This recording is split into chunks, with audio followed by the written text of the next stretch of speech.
안녕하세요. 알쓸맥잡 유난쌤입니다. 한 주 잘 보내셨죠? 이제 맥주 스타일에 대해서 얘기하는 시간을 좀 가져볼까요? 오늘은 도펠복이라고 하는 맥주에 대해서 얘기를 좀 해보려고 합니다. 도펠복은 제가 굉장히 좋아하는 맥주예요. 몇 년 전까지만 해도 한국에서 쉽게 살 수 있는 맥주이기도 했고요. 독일 뮌헨에 가서 굉장히 훌륭한 도펠복들을 마셔보면서 아주 제가 사랑에 맞지 않는 그런 맥주가 되었죠. 아직도 그 느낌이 제 머릿속에 정확히 각인이 되어 있고요. 지금 한국에서 쉽게 마실 수 없게 된 게 굉장히 아쉬운 그런 맥주예요. 이 도펠복은 좀 먼저 단어를 풀이해 드리면 더블복이란 뜻이거든요. 복이란 뜻은 저번에 복비어 얘기할 때 제가 말씀드렸죠. 독일 맥주에서 복이라고 있으면 세다, 강하다 그런 의미라고 말씀드렸는데 도펠, 더블, 즉 두 배로 강하다 라고 생각하시면 안 되고요. 여기서 도펠은 조금 더 강하다 라는 뜻이라고 생각하시면 돼요. 그래서 이것 때문에 도펠복이 마치 그 복비어에서 이렇게 넘어온 거라고 생각하시는 분들도 계신데 전혀 그렇지 않고요.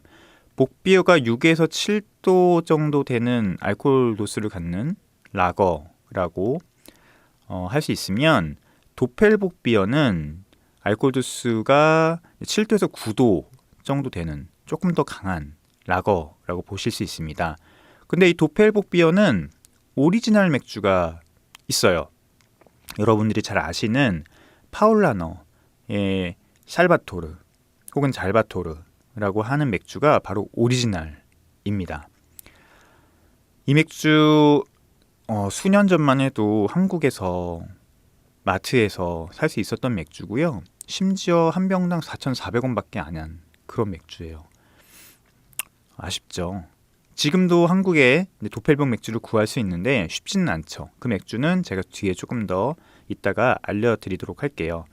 이 맥주가 어떻게 시작됐을까요? 이 맥주는 파울라라고 하는 그 분을 모시는 그 파울라너 수도사들이 만든 맥주고요. 우리가 맥주 하면 보통 떠올리는 것 중에 하나가 액체빵이라고 하는 거잖아요. 이 액체빵이 바로 이 도펠복에서 시작된 어원? 예, 그런 말입니다. 어떤 사연이 있는지 잠깐 말씀을 드리면 이 뮌헨에 도착한 이 파울라 수호성인을 모시는 그 제자들이 수도원을 만들었고요. 파울라 수도원을 만들었고요. 이들이 사순절이라고 하는 그 기독교에서는 예수님이 돌아가신 후에 부활한 것을 기념해서 한 달 정도 금식 기간을 갖잖아요. 그런데 그 파울라 수도원에 있는 그 수도사들이 꾀라고 할까요? 아이디어를 낸 거예요. 맥주는 액체잖아. 그러니까 물은 마실 수 있으니까 금식 기간 중에서도 액체니까 마실 수 있지 않을까? 라는 생각에 그냥 또 만들었다가 마셨다가 또 큰일 날 수 있으니까 이 금식 기간, 특히 사순절 기간에 맥주는 마실 수 있지 않나요? 라고 하는 그 질문을 로마에 있는 교황에게 하기로 합니다. 그래서 이들이 아주 좋은 맥주를 만들어요. 맥주를 아주 맛있게 만들어서 이 교황님한테 보내면 교황님도 이를 좀 수락해 주지 않으실까 해서 맥주를 만들었다고 해요. 그래서 재료도 되게 많이 들어가고 몰트도 많이 들어가고 해서 알코올 도수가 좀 높아진 그런 아주 좋은 맥주를 만들어서 교황청에 보낸 거죠. 그런데 그때가 이제 17세기거든요. 1600년대 초반일 거예요. 이 맥주를 뮌헨에서부터 로마까지 보냈어야 하니까 그 당시는 맥주 운송 방법도 좋지 않았을 거고 보관 방법도 좋지 않았겠죠. 당연히 그 가는 기간 동안 맥주가 문제가 생겼다고 합니다. 또 아주 심각한 문제가 생겼다고 해요. 그래서 로마 교황청에 맥주가 갔었을 때 이미 그 맥주는 마시기 굉장히 힘든 정도의 맥주였다고 합니다. 아마 괜히 신맛이 많이 났을 거예요. 그죠? 막 쿰쿰한 향도 많이 나고 교황이 그 맥주를 마셨을 때, 그 사연을 듣고 그 맥주를 마셨을 때 그렇게 생각했다고 해요. 아니, 이런 쓰레기 같은 맥주를 얼마나 마시고 싶었으면, 얼마나 배가 고팠으면 이런 쓰레기 같은 맥주를 마시게 해달라고 했을까? 너네 사순절 동안 맥주 마셔 라고 네, 그렇게 했다는 이야기가 있습니다. 그래서 사순절 기간, 금식 기간 동안에는 맥주가 허용됐다고 해요. 그때 이제 붙여진 이름이 바로 액체빵이에요. 그러니까 맥주라고 하는 술이 그 당시에는 음료였을 수도 있고요. 하여튼 알코올이 들어간 이런 맥주라고 하는 음료가 에너지를 북돋아 줬잖아요. 그러다 보니까 그 빵과 같다라는 이야기가 전해졌고, 그 이후에 이제 맥주를 액체빵이라고 불렀다고 하는 이야기가 있습니다. 그래서 액체빵이라는 이야기도 이 도펠복과 관련된 이야기로 시작이 됐고, 이후에 맥주를 부르는 재밌는 별칭이 된 거죠. 어쨌든 그 이후에 이 도펠복이라는 맥주는 굉장히 인기가 많아집니다. 특히 파울라 수도원 같은 경우에서도 이 도펠복을 만들어서 대외적으로 판매도 했는데요. 굉장히 인기가 많았다고 해요. 그래서 그 맥주를 만드는, 그러니까 지역에 있는 양조장들이겠죠. 물론 17세기이기 때문에 대규모 양조장들은 아닐 거고요. 조그만, 아마 그 당시에는 길드들이 항의를 했다고 해요. 맥주를 파울라너들이 만드는 저 맥주를 팔지 못하게 해달라. 저 맥주 때문에 우리가 피해를 본다. 아마 품질과 맛에 있어서 현격한 차이가 있었던 거겠죠. 뭐 그런 얘기들이 있습니다. 도펠복을 시작으로 이 파울라 수도원에서 본격적으로 맥주를 만들었고요.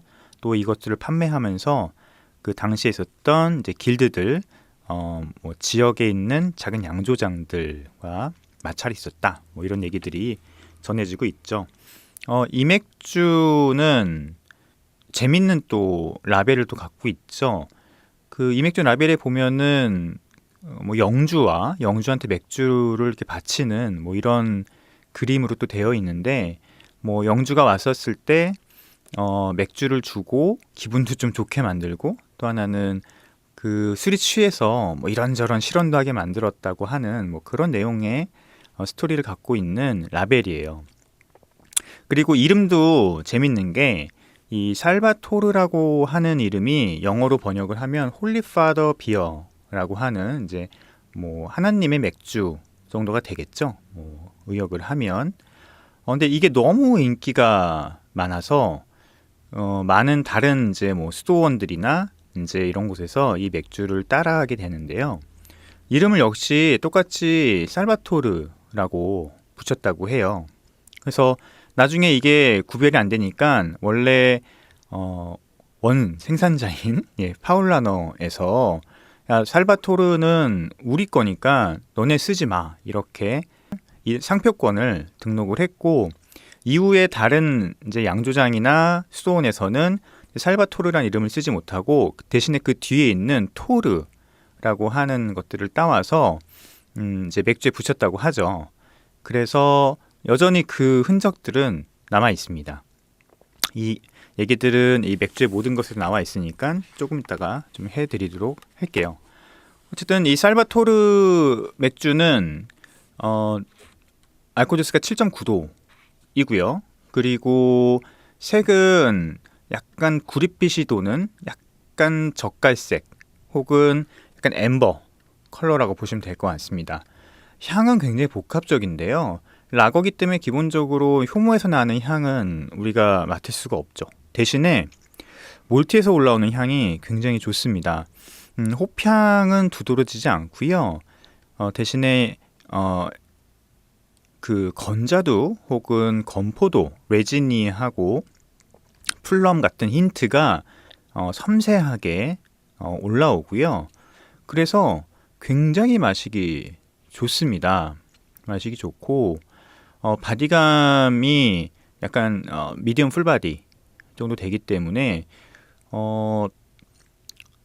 묵직하면서도 음용성이 나쁘지 않은, 그래서 벌컥벌컥 마시기는 힘들지만 그렇다고 한 잔만 갖고서는 계속 마실 수는 없는 그런 느낌의 맥주라고 생각하시면 돼요.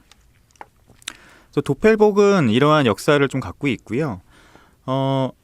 여기 이제 맥주의 모든 것에 보면은 뭐 아인거 셀레브레이터 이런 것들을 얘기를 하고 있는데 이렇게 셀레브레이터, 그러니까 여기 셀레브레이터라고 한국말로 번역했지만 아마 셀레브레이토르라고 해서 끝에 OR 토르라가 붙었거든요. 이게 이제 살바토르에서 뒤에 TOR 토르만 따서 이렇게 맥주 이름을 짓곤 하고요. 만약에 독일에서 무슨 토르 끝에 오르 이런 이름이 붙은 맥주를 보시게 되면은 도펠보일 가능성이 높다라고 생각하시면 될 것 같아요.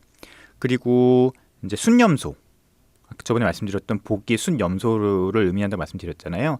특히 도펠복 라벨에 이 순염소의 모습이 자주 등장합니다. 그래서 라벨에 또 순염소가 보이면 순염소가 2마리 보이면 이거는 도펠복 맥주이겠구나 라고 생각해 주셔도 재밌을 것 같아요. 그러면 이 맥주의 모든 것에 있는 이 도펠복에 있는 얘기들을 한번 볼까요?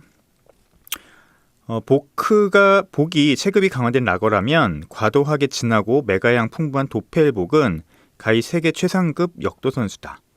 이 스타일은 7에서 10도의 알코올을 갖고 있는데 이는 수도승이 사순절 46일간 일요일을 제외하고 부활절까지 단식을 할 때 그 생명을 유지하기 위한 목적에 부합한 도수다. 17세기 뮌헨의 성 파울라의 프란시스코 수도의 수도사들 파울라너 수도사라고 한다.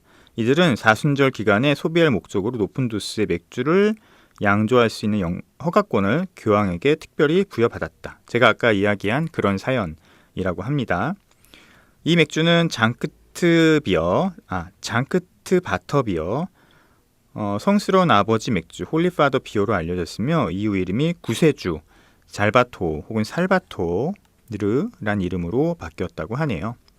하지만 1780년에 이들은 마침 도펠복을 판매하고 유통할 공식 허가권을 얻었다고 합니다. 이때 그 판매했었을 때 하여튼 굉장히 큰 마찰이 있었다고 해요. 그만큼 이 살바토르 맥주가 그 당시 최고의 맥주였다는 의미겠죠. 근데 그 이후에 이 수도원 맥주들이 많이 사라집니다. 여기도 나오는데 나폴레옹이 굴러들어와 교회가 재산권을 소유하거나 세금을 부과하거나 맥주 양조 같은 부가 산업에 수익을 얻는 것을 금지했다. 나폴레옹이 전 유럽을 돌아다니면서 수도원들을 다 폐쇄시켰죠. 이때 수도원 맥주가 굉장히 많이 사라집니다. 그래서 지금 파울라나 같은 경우도 수도원 맥주가 아니죠. 수도원에서 만드는 맥주에서 시작했지만 지금 상업 맥주고요. 이 당시 나폴레옹이 이제 들어와서 수도원들을 폐쇄시킬 때 역시 없어진 수도원이에요. 1799년 프란시스코 수도원과 양조장은 폐쇄되어 바이에른 주의 자산으로 기속되었다. 1806년 일반인 양조가 프란츠 크사베르 차허르는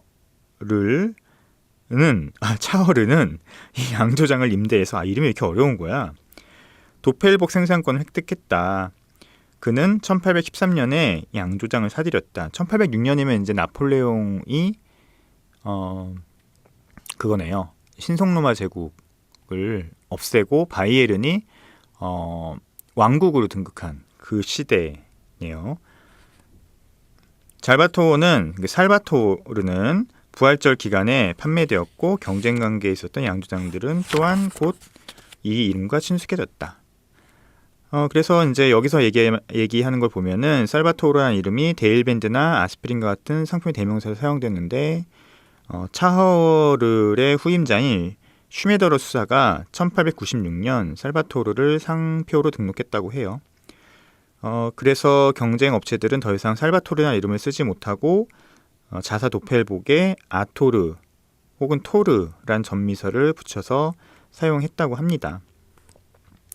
단식한 수도사들의 영양 보충용 맥주에 걸맞는 묵직한 도펠복은 일반 복보다 어두운 색조로 진한 황금색부터 다홍색이 조금 섞인 짙은 브라운색이 표준색이다. 네, 그래서 도펠복 같은 경우는 앰버 컬러부터 브라운 컬러까지 있다고 보시면 될 것 같아요. 풍미와 아로마로 말하면 메가의 달콤함이 단연 돋보이고 캐러멜과 어두운 색의 과일, 예, 이게 바로 이제 제가 말씀드린 건자두나 건포도라고 보시면 될 것 같고요. 초콜릿 향은 살바토르에는 없는 것 같아요. 다른 도펠복에서는 조금 느껴지기도 하는데 이 초콜릿 향 같은 경우는 살바토르에서는 나면은 좀 뭐랄까 상태가 안 좋다고 생각하시면 될 것 같고요. 호배 쌉쌀한 맛은 떨어진다. 예, 호배 쓴맛은 많이 있지 않습니다. 전반적으로 몰트가 갖고 있는 향이 주고요. 이 중에서 이제 아까 말씀드린 건자두나 건포도 뉘앙스 힌트가 아주 멋지죠. 확신하는데 도펠복을 마셔보면 그 강력한 위력을 믿게 될 것이다. 이렇게 마무리를 하고 있습니다. 그래서 도펠복은 한국에서 하나가 이제 아인거의 셀레브레이터르라고 하는 셀레브레이터 같은 맥주가 아직 한국에서 팔고 있고요. 독일 맥주를 취급하는 바틀샵에 가시면 구하실 수 있습니다. 이 맥주 뭐 드셔보신 분들은 알겠지만 염소 이 펜던트라고 하나요? 이런 것이 달려 있죠. 그걸 모으신다고 하는 분들도 계신 것 같은데, 그리고 이 아인거 셀레브레이터 라벨에 보면 순염소 2마리가 맥주에 기대고 있는 모습이 있어요. 즉 순염소 2마리 더블복, 도펠복이라고 할 수 있죠. 살바토르가 7.9도인 거에 비해서 이 아인거 셀레브레이터는 6.7도를 갖고 있어요. 셀레브레이터 목넘김이 좋고 부드러우며 초콜릿과 커피를 비롯해 항상 갈망하는 모든 검은색 과일의 풍미가 입에서 느껴진다. 이 셀레브레이터랑 살바토르는 조금 달라요. 살바토르는 약간 건자도 건포드 같은 이게 섬세한 향들이 있다고 하면 이 셀레브레이터는 색도 조금 더 진하고요. 약간 초콜릿티한 향도 있습니다. 조금 다르고 현지에서 셀레브레이터를 생맥주로 마셔보면 한국에서 수입되는 병맥주보다는 조금 그런 초콜릿티한 느낌들이 좀 덜해요. 조금 더 프레시하고요. 조금 더 어두운 색의 건과일의 느낌이 있습니다. 그래서 한국에 있는 병맥주 셀레브레이터를 마시면 조금 현지에서 마시는 것보다는 약간 스테일한 느낌? 약간 오래된 것 같은 느낌이 좀 들기는 합니다. 그래도 꼭 드셔보시고요. 개인적으로는 뮌헨에서 마신 그 파울라너 펍에서 마신 살바토르를 잊을 수가 없어요. 야외에서 마셨거든요. 와, 너무 좋았어요, 진짜. 그래서 음료수 같은 느낌이었고 굉장히 신선했고요. 굉장히 섬세한 그 건자두 향들이 입안에 강력하게 퍼지는, 그래서 몇 잔을 마실 수 있는 느낌이었어요. 한국에서는 그렇게 신선한 살바토르를 마셔본 적이 별로 없거든요.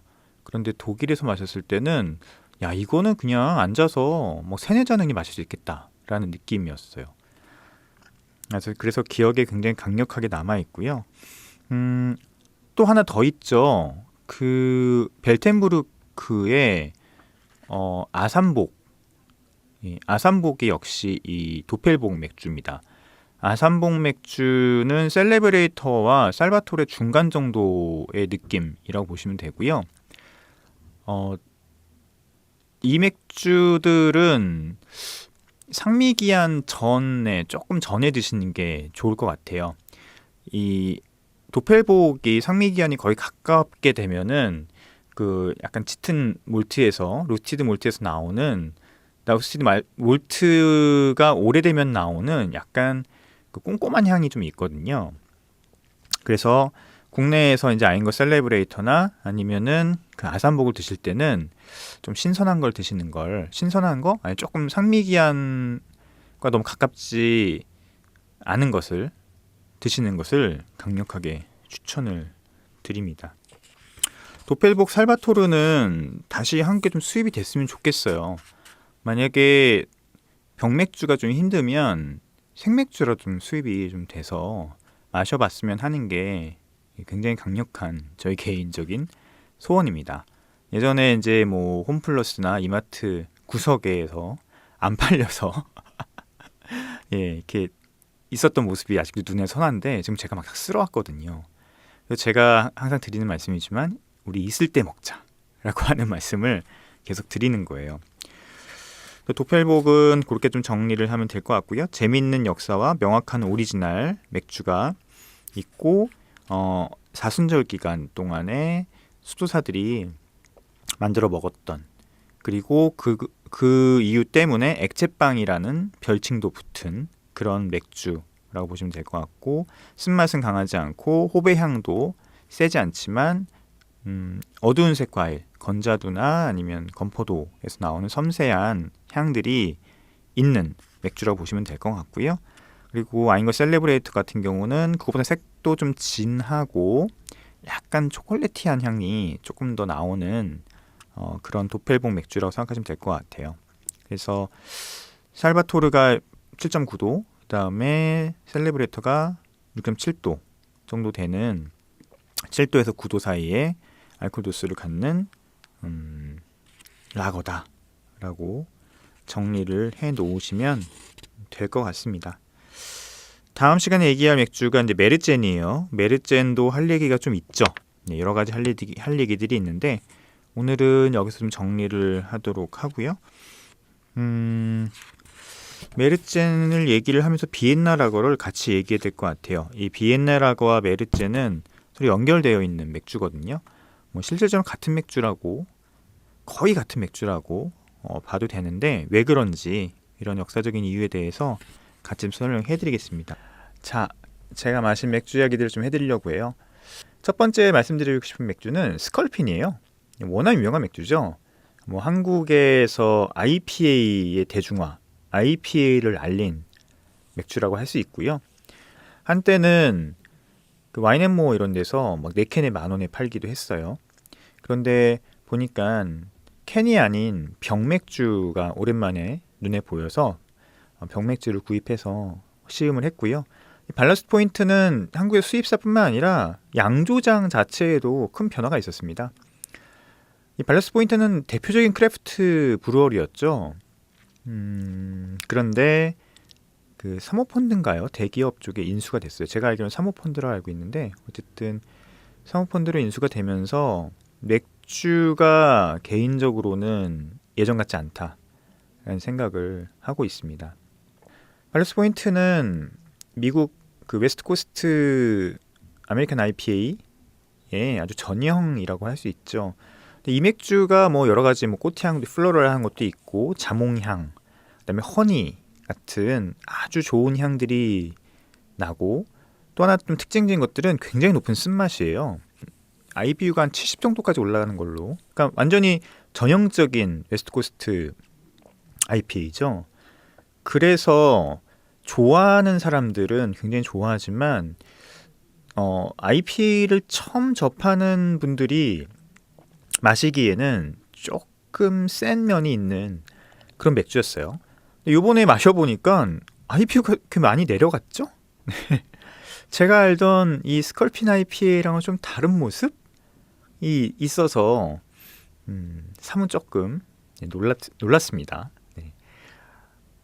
강력한 쓴맛에 어떤 나오는 약간 그 자몽향, 그리고 그 쓴맛이 어떤 쓴맛이냐면 자몽 껍질 쓴맛 아세요? 네, 그런 쓴맛이었거든요. 그래서 제가 이 스컬핀 IPA에 대한 기억을 좀 명확히 하고 있는데 굉장히 맛이 편해졌다라는 생각이 들어서 한편으로는 좋지만 한편으로 좀 아쉬운 생각을 가지게 된 이번 시음이었습니다. 스컬핀 IPA는 캔보단 병이죠. 꼭 드셔보셨으면 좋겠고요. 두 번째 소개시켜드릴 맥주는 역시 올데이 IPA라고 하는 세션 IPA예요. 예전에 김미연 비어 소믈리에와 세션 IPA를 얘기를 할 때 다뤘던 맥주이기도 하죠. 올데이 IPA는 파운더스에서 나오는 맥주고요. 우리가 흔히 이제 세션 IPA, 그러니까 아메리칸 IPA죠. 예, 아메리칸 세션 IPA의 원조로 불리우는 맥주입니다. 한때 안 보였다가 최근에 다시 많이 보이고 있어서 이번 기회가 되시면 꼭 드셔보셨으면 좋겠고요. 세션 IPA인 것처럼 알코올 도수가 높지 않습니다. 4도대 4% 정도 4%대의 알코올을 갖고 있고요. 여기 쓴맛이 IBU 42라고 나와 있는데 제가 이번에 마셔보니까 42까지는 아닌 것 같아요. 아무리 생각해도 한 30에서 35, 한 35 정도 되는 것 같아요. 그래서 35 정도면은 뭐 IPA에서는 그렇게 쓴 정도는 아니죠. 그래서 굉장히 편하게 마실 수 있고요. 모든 향들이 굉장히 섬세합니다. 섬세하게 올라와서 마시기 굉장히 편하다. 뭐 그냥 꿀꺽꿀꺽 마실 수 있는 정도의 IPA라고 생각하시면 될 것 같습니다. 이 세션 IPA라는 뜻은 뭐 저번에 우리 맥락 잡기 했었을 때 자세하게 말씀드렸지만 세션이라는 뜻이 연속이라는 뜻이잖아요. 원래는 세션 에일 자체가 영국에서 시작된 단어고 맥주예요. 그래서 알코올 도수가 3도대 정도의 에일을 보통 우리가 세션 에일, 전통적인 세션 에일을 그렇게 이야기를 하는데요. 알코올 도수가 낮고 쓴맛이 낮기 때문에 여러 잔 마실 수 있다. 연속적으로 마실 수 있다. 라는 의미에서 세션이라는 이름이 붙였고요. 맥주에 세션이 붙으면 알코올 도수가 낮고 쓴맛이 낮은 뜻이라고 생각하시면 될 것 같아요. 테이스팅적인 표현으로도 세셔널이라고 하는 표현을 쓰기도 합니다. 그래서 올드앤 IPA 같은 경우는 파이니한 향이 있고요. 약간 뒤에 레지너스한 향도 있습니다. 하지만 세지 않기 때문에 충분히 즐기면서 마실 수 있는 맥주라고 생각하시면 될 것 같고요. 자몽향도 약간 있었고 뒤에 이렇게 비스켓 같은 향도 있었던 것 같아요. 그래서 굉장히 마시기 편하고 쉽게 즐길 수 있는 IPA의 쓴맛과 강한 호평 혹은 알코올 도수가 부담되신다면 대체할 수 있는 아주 좋은 맥주다라고 생각하시면 될 것 같아요. 특히 올데이 IPA는 이 세션 IPA, 아메리칸 세션 IPA 원조잖아요. 눈에 보이시면 꼭 한번 드셔보십시오. 그리고 마지막으로 설명드릴 맥주가 이제 트라피스트 로시포르라고 하는 로시포르 6 6번입니다. 이 로시포르 6번 같은 경우는 로시포르 맥주 중에서 가장 아래의 낮은 알코올을 갖고 있는 맥주죠. 7.5도고요. 벨기에 맥주이기 때문에 가장 낮은 알코올 도수가 7.5도입니다. 놀랍죠? 벨지안 블론드라고 생각하시면 될 것 같아요. 뭐 트라피스트 맥주답게 굉장히 기품 있고 우아한 느낌을 갖고 있고요. 일단은 약간 캐러멜과 감초 같은 이 몰트에서 올라오는 느낌이 굉장히 좋습니다. 묵직하게 올라오면서도 과하지 않아서 쉽게 마실 수 있고 즐길 수 있는 정도의 모습이고요. 그다음에 전형적인 이제 그 벨지안 효모의 약간 페놀릭한 그 느낌도 살짝 있죠. 근데 세지 않아요. 그래서 이 로시포르 6번 같은 경우는 정말 한 잔을 맛있게 마실 수 있는 그런 맥주라고 생각을 합니다. 여러 잔 마실 수도 있겠지만 그냥 여러 잔 안 마시더라도 그냥 한 잔만 마셔도 충분히 즐길 수 있고요. 특히 지금처럼 밤이 길고 추운 겨울에는 이 맥주만한 또 맥주가 없죠. 가격도 괜찮습니다. 이 트라피스트 맥주임에도 불구하고 10,000원 이하의 가격에 살 수 있는 맥주거든요. 그래서 강력하게 추천드리는 맥주예요. 뭐 많이 드시지 말고 이런 맥주 그냥 한 잔 정도 드시는 게 뭐 건강에도 좋고 지금 딱인 것 같습니다. 뭐 가능하면 로시포르 전용잔에 드시면 좋을 것 같지만 전용잔이 훨씬 비싸겠죠? 구하실 수 있으면 로시포르는 전용잔에 반드시 드시기 바랍니다. 이 효모들이 그대로 남아있는 모습들도 눈에 볼 수 있거든요. 그게 또 이 로시포르 맥주의 또 장점이라 볼 수 있죠. 아직은 2021년에 마지막 방송이 남아있죠? 좋네요. 마지막 방송 때 다시 인사를 드리도록 하겠습니다. 다음 시간에 뵙겠습니다. 안녕히 계세요.